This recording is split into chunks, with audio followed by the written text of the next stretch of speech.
मित्रों पहला क्वेश्चन देखिए, आपकी जो स्क्रीन पर है क्या लिखा हुआ है, करणी माता के मंदिर में सफेद चूहों को क्या कहा जाता है। सवाल क्या पूछा है, करणी माता के मंदिर में सफेद चूहों को क्या कहा जाता है। चार ऑप्शन है आपके सामने, पहला है काबा, दूसरा है बाका, तीसरा है भक्त और चौथा है अवतारी। तो सवाल क्या पूछा है करणी माता का, और करणी माता से संबंधित और क्या पूछा है कि इनके मंदिर में चूहे हैं, सबको पता है, लेकिन उनको क्या कहा जाता है। तो देखिए ये अपन करणी माता बता रहा हूं, करणी माता के मंदिर के अंदर जो चूहे हैं, चूहे, उन चूहों को क्या कहा जाता है, काबा कहा जाता है। क्या कहा जाता है, करणी माता के मंदिर में चूहों को काबा कहा जाता है। और चूहे कैसे पाए जाते हैं, करणी माता के मंदिर में सफेद चूहे पाए जाते हैं। ध्यान रखना, कैसे चूहे पाए जाते हैं, सफेद चूहे पाए जाते हैं। करणी माता का मंदिर कहां पर है, तो सवाल कई बार पूछा जाए तो देशनोक के अंदर है। कहां पर है दोस्त मित्रों, देशनोक के अंदर। और देशनोक कहां पर है मित्रों, बीकानेर के अंदर। अगला सवाल क्या पूछा जाता है करणी माता से संबंधित, देखिए ये जो करणी माता है, इन करणी माता के बचपन का नाम पूछा जाता है। तो बचपन में इनका नाम था रिद्धिबाई। क्या नाम था, रिद्धिबाई। जब राव जोधा मारवाड़ की स्थापना कर रहे होते हैं, मारवाड़ के अंदर एक बड़ा सा किला बनाने की कुछ योजना बना रहे थे, हर योजना असफल हो रही थी। उसी दौरान ये जाते हैं रिद्धिबाई के पास, यानी करणी माता के पास। और मेहरानगढ़ दुर्ग है जोधपुर के अंदर, और मेहरानगढ़ दुर्ग, इस दुर्ग की नींव किसके हाथों रखी जाती है, करणी माता के हाथों। तब वो दुर्ग होता है, एक स्थायित्व रूप प्रदान करता है, यानी एक नए सिरे से उस दुर्ग का निर्माण होता है। तो अगर पूछ ले मेहरानगढ़ दुर्ग की नींव किसने रखी थी, तो करणी माता ने इसकी नींव रखी थी अपने हाथों से।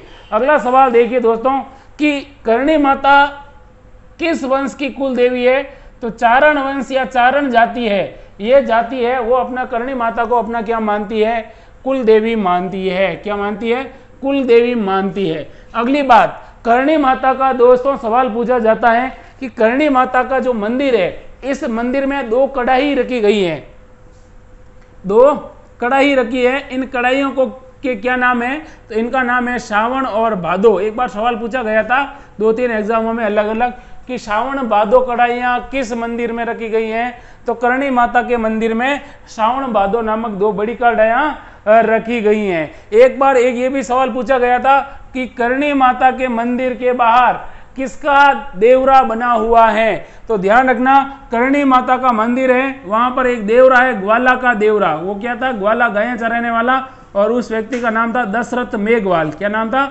दशरथ मेघवाल का भी क्या बना हुआ है, यहाँ पर देवरा होता है, छोटा मंदिर। वो कहाँ पर बना हुआ है, करणी माता के मंदिर के जस्ट बाहर बना हुआ है, जिसको कहा जाता है ग्वाला का देवरा। क्या कहा जाता है, ग्वाला का देवरा भी कहा जाता है। करणी माता के मंदिर को क्या कहा जाता है, करणी माता के मंदिर को कहा जाता है मित्रों मठ। क्या कहा जाता है, इनका मंदिर क्या कहलाता है, मठ कहलाता है। मेला कब आयोजित होता है, तो ध्यान रखना हमारे हिंदू रीति रिवाजों के अनुसार साल में 2 नवरात्र आते हैं, चैत्र और आश्विन माह में।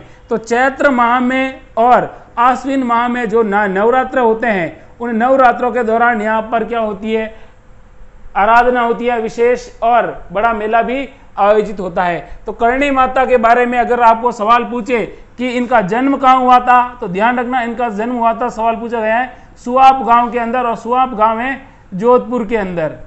तो इनका जन्म हुआ था सुआप गांव जोधपुर के अंदर। ध्यान रखना कि इनका जो मंदिर है वो देशनोक बीकानेर के अंदर है। और ये किस वंश की कुल देवी है, तो चारण वंश की कुल देवी है।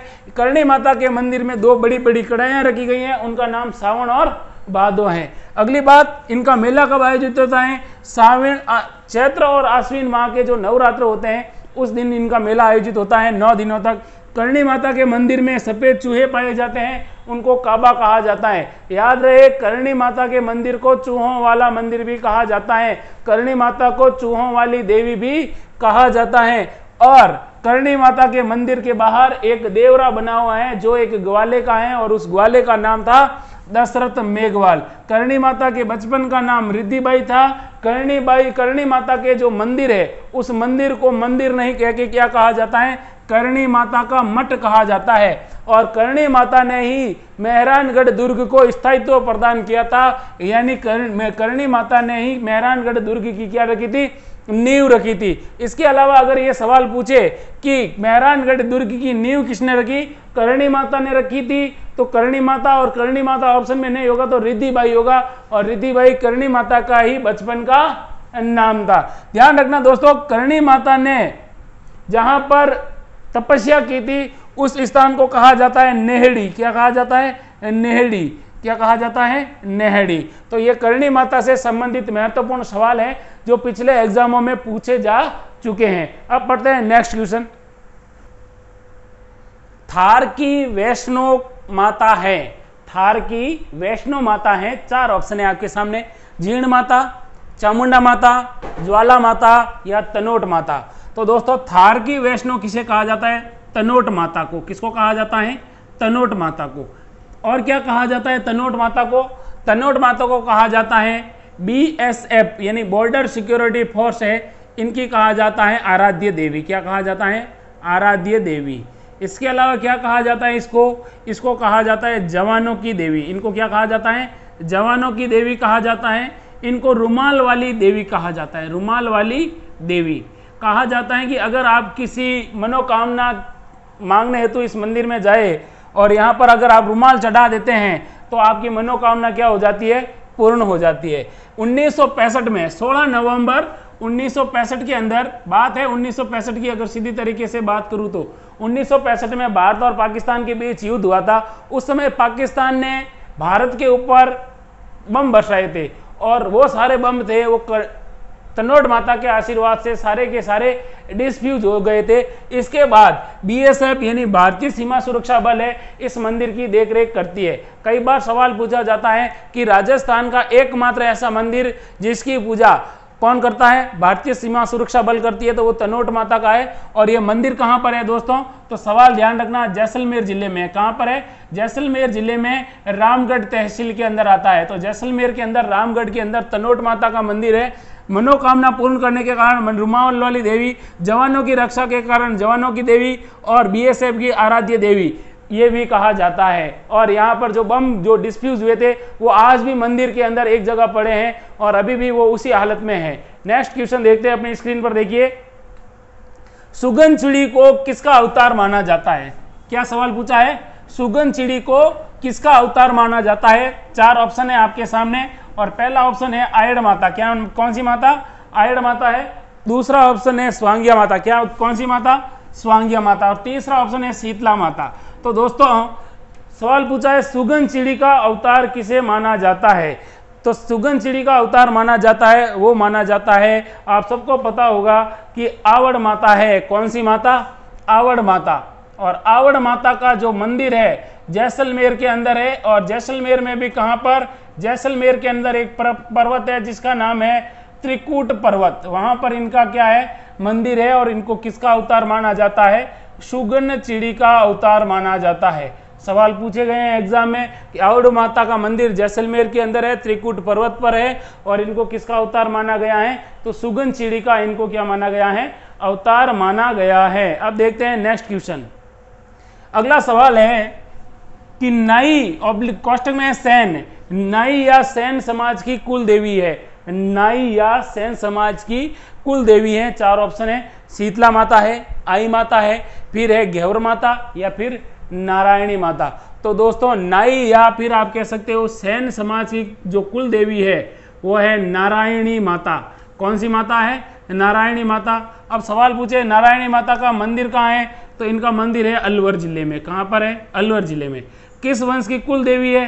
तो कुल तो देवी है देखना दोस्तों किसकी? नाई की, नाई जाति की। लेकिन जो पूजा कौन करते हैं? पूजा कर रहे हैं यहाँ पर मीणा जाति के लोग। कौन कर रहे हैं? मीणा जाति के लोग। तो एक बार सवाल ये पूछा गया था कि राजस्थान में ऐसा कौन सा मंदिर है जिस मंदिर को लेकर मीणा समाज और नाई समाज के बीच में क्या चल रहा है? मुकदमा चल रहा है। किसको लेकर?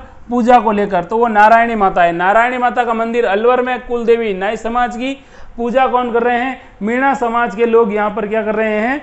पूजा कर रहे हैं। और ध्यान रखना नारायणी माता किसके साथ सती हुई थी?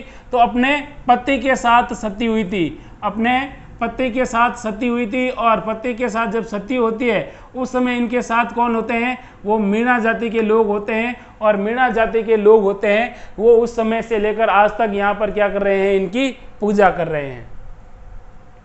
अगला सवाल देखिए, करौली में कैला देवी की आराधना में गाया जाने वाला लोकगीत है। करौली के अंदर कैला देवी का मंदिर है और उनकी आराधना में गाया जाने वाला गीत कौन सा है? 4 ऑप्शन है, फागणिया, लांगुरिया, सावणिया या जोगणिया। दोस्तों सवाल किसका पूछा है? कैला देवी का। और क्या कैला देवी का क्या पूछा है? गीत पूछा है। तो पहली बात तो कैला देवी का मंदिर भी पूछते हैं, तो करौली जिले में है।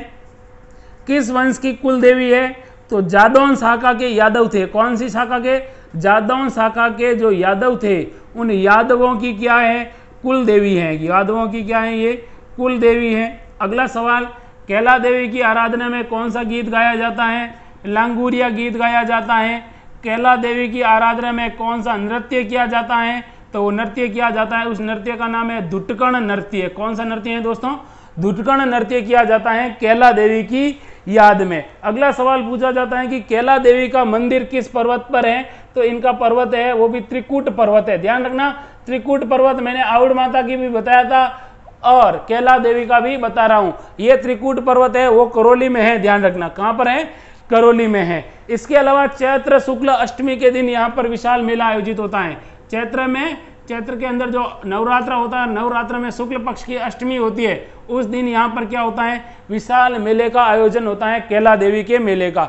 सवाल पूछा जाता है कि राजस्थान में कौन सी लोक देवी का मेला लखी मेला कहलाता है? तो ध्यान रखना, कैला देवी का जो मेला है उस मेले को क्या कहा जाता है? लखी मेला कहा जाता है। क्या कहा जाता है? लखी मेला कहा जाता है। तो ध्यान रखिए दोस्तों कि सवाल अगर आपको ये भी पूछ ले कि राजस्थान में कौन सी देवी है जो हनुमान जी की माता अंजना की क्या है? अवतार है, तो इनका हनुमान जी की माता थी माता अंजनी, और इनको माना जाता है अंजनी माता का क्या माना जाता है? अवतार माना जाता है। इसीलिए तो लांगुरिया गीत गाया जाता है इनकी आराधना में। और यहाँ पर ओसवाल जाति के लोग, मीणा जाति के लोग और गुर्जर जाति के लोग बहुत अधिक मात्रा में आते हैं। तो देखिए वापिस बात कर लेते हैं, कैला देवी का मंदिर कहाँ पर है? करौली के अंदर। कहाँ पर? करौली के अंदर। अगला सवाल, ये किसकी कुल देवी है? तो जादौन शाखा के जो यादव है, यादवों की ये क्या है? कुल देवी है। इनकी आराधना में कौन सा गीत गाया जाता है? कैला देवी की आराधना में लांगुरिया गीत गाया जाता है। कौन सा नृत्य किया जाता है? धुटकण नृत्य किया जाता है। कैला देवी किसका अवतार मानी जाती है? तो अंजनी, भगवान जो हमारे हनुमान जी हैं, हनुमान जी की ये क्या मानी जाती है? अंजनी जो माता है उनका क्या मानी जाती है? अवतार मानी जाती है। मेला कब आयोजित होता है? तो मेला होता है चैत्र शुक्ल अष्टमी के दिन इनका मेला आयोजित होता है। मंदिर है इनका त्रिकूट पर्वत पर है और इनका मेला है वो क्या कहलाता है? लखी मेला कहलाता है। अगला सवाल देखिए, कंठेश्वरी माता किसकी लोक देवी मानी जाती है? कंठेश्वरी माता किसकी लोक देवी मानी जाती है? 4 ऑप्शन है, आदिवासियों की, ओसवालों की, फिर है चावड़ों की और फिर है हाड़ाओं की। दोस्तों कंठेश्वरी माता है ये आदिवासियों की कुल देवी या लोक देवी मानी जाती है। किसकी मानी जाती है कंठेश्वरी माता? कंठेश्वरी मानी जाती है आदिवासियों की कुल देवी। नेक्स्ट क्वेश्चन देखिए, बाण माता की आराधना होती है मेवाड़ में, फिर है हाड़ौती में, फिर है शेखावाटी में और फिर मारवाड़ में। देखो सवाल किसका पूछा है? बाण माता का। और इनकी आराधना कहाँ कहाँ होती है वो पूछा है। दोस्तों जो बाण माता है वो मेवाड़ के गुहिल वंश की क्या है? मेवाड़ के गुहिल वंश की कुल देवी है। कौन सी देवी है? कुल देवी है। और ध्यान रखना, जब जब मेवाड़ के शासकों ने अपनी अपनी राजधानी बदली है तब तब इन्होंने जिस स्थान पर राजधानी बनाई वहीं पर बाण माता का मंदिर भी बनाया है। तो इनका जो मंदिर है ध्यान रखना दोस्तों, एक तो है चित्तौड़गढ़ में। कहाँ पर है? चित्तौड़गढ़ दुर्ग के अंदर है, चित्तौड़गढ़ दुर्ग में। एक इनका मंदिर है केलवाड़ा में। कहाँ पर है? केलवाड़ा में भी इनका मंदिर बना हुआ है। और एक मंदिर है इनका उदयपुर में। कहाँ पर है? उदयपुर में। तो बाण माता है मेवाड़ के गुहिल वंश की कुल देवी मानी जाती है। किसकी? मेवाड़ के गुहिल वंश की कुल देवी मानी जाती है। इसके अलावा ध्यान रखना, इनका मंदिर पूछे तो आपको पता होना चाहिए कि चित्तौड़गढ़ के अंदर, केलवाड़ा के अंदर और उदयपुर में इनकी क्या है? मंदिर है। और मेवाड़ के गुहिल वंश की कुल देवी मानी जाती है। अगला सवाल देखते हैं अपनी स्क्रीन पर, तीर्थ यात्रा में सफलता के लिए किस लोक देवी की पूजा की जाती है? जब आदमी तीर्थ यात्रा करने जाता है उस समय किसकी पूजा करता है, यह सवाल पूछा गया है। 4 ऑप्शन है, लटियाल माता, आजमा माता, पथवारी माता या सकराय माता। दोस्तों ध्यान रखना कि राजस्थान के अंदर एक माता है, उस माता का नाम है पथवारी माता। पथ का मतलब होता है रास्ता और वारी का मतलब होता है सुरक्षा। रास्ते में सुरक्षा करने वाली देवी, उस माता का नाम है पथवारी माता। जब भी हमारे यहाँ पर प्राचीन काल में किसी प्रकार की औद्योगिक क्रांति नहीं हुई थी, किसी प्रकार की कोई गाड़ियाँ वाड़ियाँ नहीं होती थी, लोग यात्रा करने के लिए पैदल जाते थे और यात्रा करने में पैदल जाने से पहले किसकी पूजा करते थे? पथवारी माता की पूजा करते थे। पथवारी माता का मंदिर होता था किसी गांव या मोहल्ले से बाहर निकलते ही किसी खेजड़ी वृक्ष के नीचे होता था और उनसे राह के अंदर सुरक्षा के लिए क्या की जाती थी? विनती की जाती थी और ये राह में इनको क्या करती थी? सुरक्षा प्रदान करती थी। तो तीर्थ यात्रा की सफलता के लिए पथवारी माता का क्या किया जाता है? पूजन किया जाता है। नेक्स्ट क्वेश्चन देखिए, सीरवी जाति की कुल देवी है, किस जाति की? सीरवी जाति की कुल देवी है। 4 ऑप्शन है, बदाना माता है, चामुंडा माता है, आई माता है और आमजा माता है। सवाल पूछा है तो सुन लीजिए इसका आंसर भी। आई माता, कौन सी माता? आई माता है, वो किसकी कुल देवी है? सीरवी जाति की कुल देवी है। किसकी? सीरवी जाति की कुल देवी। अब सवाल पूछे इनके बारे में, तो ये सवाल कुछ सवाल है। मंदिर कहाँ पर है? बिलाड़ा के अंदर। कहाँ पर है? बिलाड़ा के अंदर। और बिलाड़ा कहाँ है? जोधपुर के अंदर। जोधपुर के अंदर इनका मंदिर बना हुआ है। ध्यान रखना कि इनका जो मंदिर है वो क्या कहलाता है? इनके मंदिर को कहा जाता है दरगाह। क्या कहा जाता है? मंदिर के इनको दरगाह कहा जाता है। समाधि है इनकी, समाधि को कहा जाता है मठ। क्या कहा जाता है? मठ कहा जाता है। आई माता किसकी शिष्या थी? तो ये रामदेव जी की शिष्या थी। दोस्तों ध्यान रखना, रामदेव जी की शिष्या। आई माता से संबंधित और कुछ सवाल बने तो ध्यान रखना। और क्या बनते हैं कि इनके बचपन का नाम क्या था? बचपन में इनका नाम था जीजी। बचपन में इनका नाम क्या था? जीजी इनका नाम था, बचपन का नाम जीजी था। अगली बात देखिए आई माता की, कि आई माता है, इन आई माता के मंदिर के अंदर अखंड ज्योति है। कौन सी ज्योति है? अखंड ज्योति है। और अखंड ज्योति से क्या टपकती है? केसर टपकती है। क्या टपकती है मित्रों? केसर टपकती है। केसर टपकती है। तो क्या क्या सवाल बन सकता है आई माता से संबंधित? आई माता किस जाति की कुल देवी है? सीरवी जाति की ये क्या है? कुल देवी है। फिर है कि अगला सवाल क्या बना है कि आई माता का मुख्य मंदिर कहाँ है? बिलाड़ा जोधपुर के अंदर है। अगला सवाल क्या है कि इनके मंदिर को क्या कहा जाता है? दरगाह कहा जाता है। सवाल पूछा गया है राजस्थान में कौन सी लोक देवी है जिसके मंदिर को क्या कहा गया है? दरगाह। तो वो है आई माता। फिर अगला सवाल है इनकी समाधि को मठ कहा जाता है। इनके मंदिर में अखंड ज्योति टपकती है और अखंड ज्योति का मतलब है कि वो दीपक है, रात दिन जलता रहता है। वो दीपक की जो लो होती है वो सब मतलब प्रज्वलित रहती है और वहां से केसर टपकता है। बचपन में इनका नाम जीजी था और ये रामदेव जी की शिष्या थी। किसकी शिष्या थी? रामदेव जी की शिष्या थी। ध्यान रखना इनके मंदिर में इनकी मूर्ति नहीं है, इनके जो दीपक है उस दीपक की ही क्या होती है? पूजा होती है। नेक्स्ट क्वेश्चन देखते हैं, बड़ली माता का मंदिर कहाँ है? सवाल क्या पूछा है? बड़ली माता का मंदिर कहाँ है? तो दोस्तों देखो पूछा है बड़ली माता और 4 ऑप्शन भी दिए हैं आपको कि इनका मंदिर कहाँ है। पहला ऑप्शन है अकोला, दूसरा है जोधपुर, तीसरा है बिलाड़ा और चौथा है रूपवास। तो ध्यान रखना दोस्तों कि जो ये बड़ली माता का मंदिर है वो चित्तौड़गढ़ में है। कहाँ पर है? चित्तौड़गढ़ में। और चित्तौड़गढ़ में भी कौन सी जगह पर? अकोला के अंदर। तो अकोला चित्तौड़गढ़ के अंदर इनका मंदिर है। क्या विशेषताएं? देखिए इस मंदिर के अंदर 2 तिबारियां बनी हुई है। क्या बनी है? 2 तिबारियां हैं, 2 ऐसी बारियां हैं और 2 तिबारियां हैं। इन तिबारियों से अगर कोई बच्चा होता है और बच्चा अगर अस्वस्थ होता है तो इन दोनों तिबारियों से निकालने पर वो बच्चा क्या हो जाता है? ठीक हो जाता है। और जब बच्चा बीमार हो जाता है तब बड़ली माता की तांती बांधी जाती है, तब भी बच्चा होता है वो क्या हो जाता है? ठीक हो जाता है। बच्चा क्या हो जाता है मित्रों? ठीक हो जाता है। तो बड़ली माता का मंदिर कहाँ पर है? अकोला चित्तौड़गढ़ के अंदर। यहाँ पर 2 तिबारियां हैं, 2 तिबारियों से बच्चों को निकाला जाता है, बच्चों का स्वास्थ्य ठीक रहता है और इनके नाम की बच्चों को तांती बांधी जाती है तो बच्चे कैसे रहते हैं? स्वस्थ और तंदुरुस्त रहते हैं। अगला सवाल देखिए, किस लोक देवी का अन्य नाम सेडल माता या महामाई है?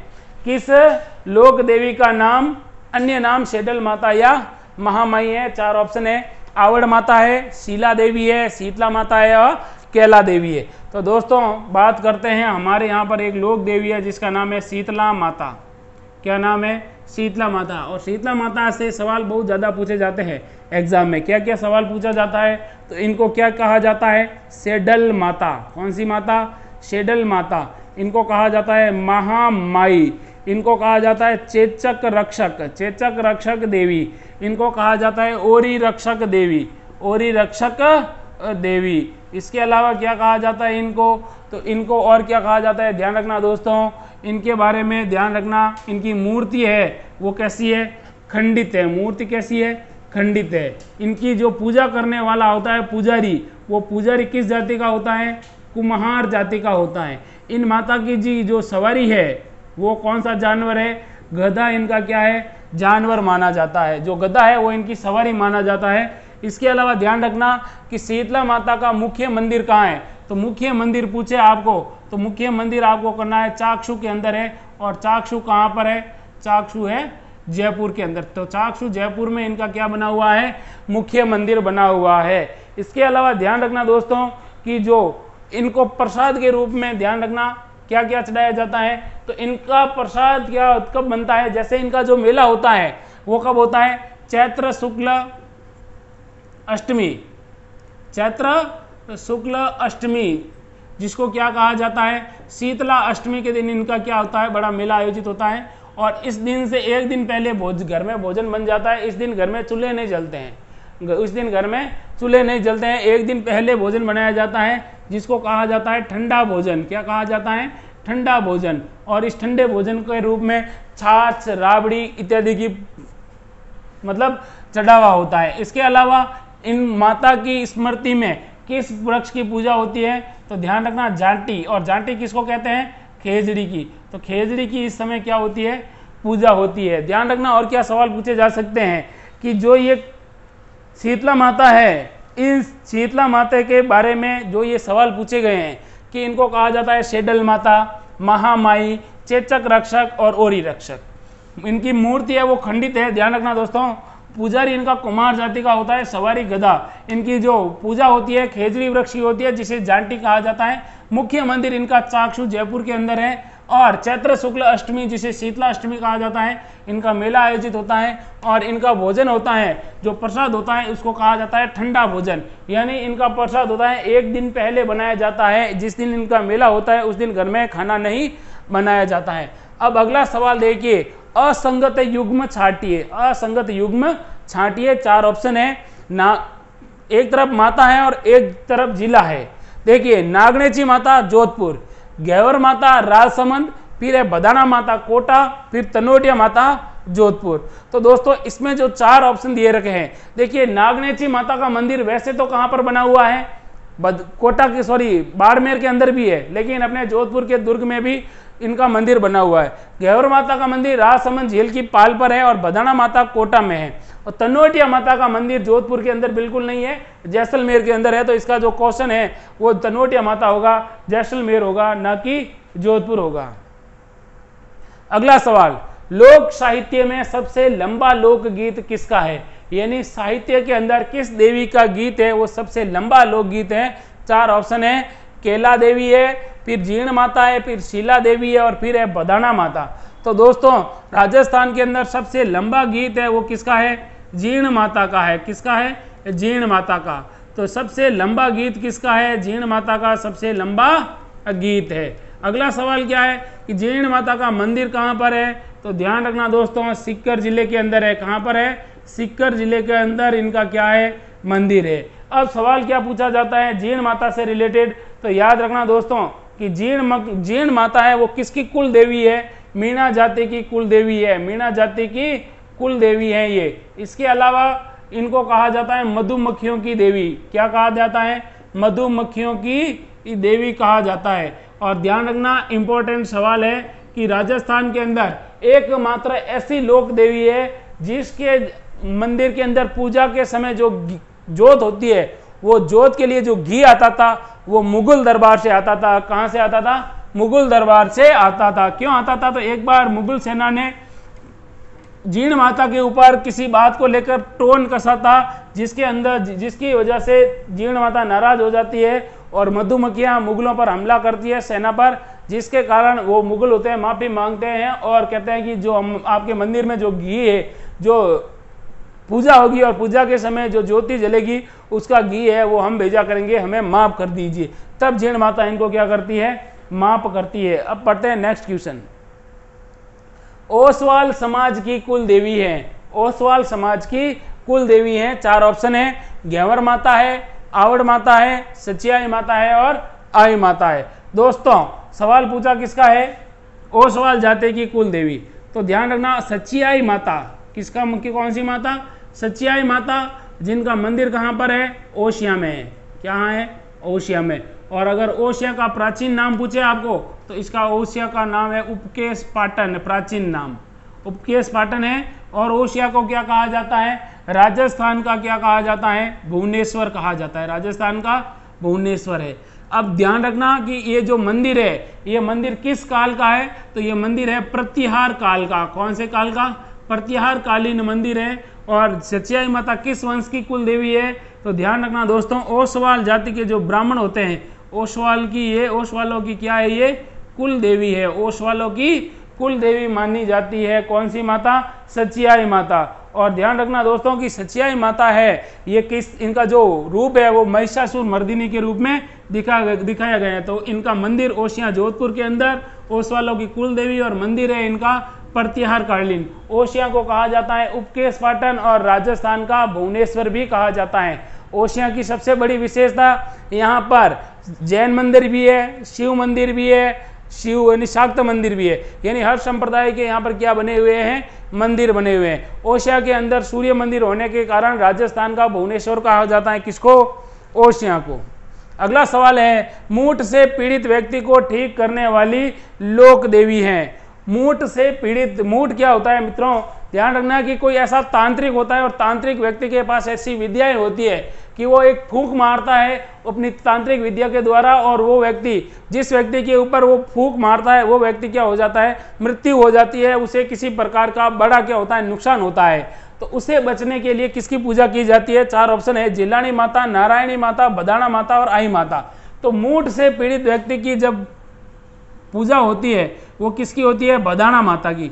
बदाना माता का मंदिर कहाँ पर है, कोटा के अंदर है, और कोटा के हाड़ा शासकों की ये क्या है, कुल देवी है, हाड़ा शासकों की कुल देवी, हाड़ा शासकों की कुल देवी मानी जाती है बदाना माता। मंदिर इनका कहाँ पर है, कोटा के अंदर है। और ध्यान रखना दोस्तों कि ये जो होता क्या, किसकी पूजा कब पूजा की जाती है, जब व्यक्ति मूठ से पीड़ित होता है, इनके नाम लेता है, इनकी मंदिर की जो है मांग रखता है या फिर मनोती मांगता है, तब वो क्या हो जाता है, ठीक हो जाता है। तो बदाना माता कोटा के अंदर, हाड़ा शासकों की कुल देवी, मूठ पीड़ित व्यक्ति का यहाँ पर क्या होता है, इलाज होता है।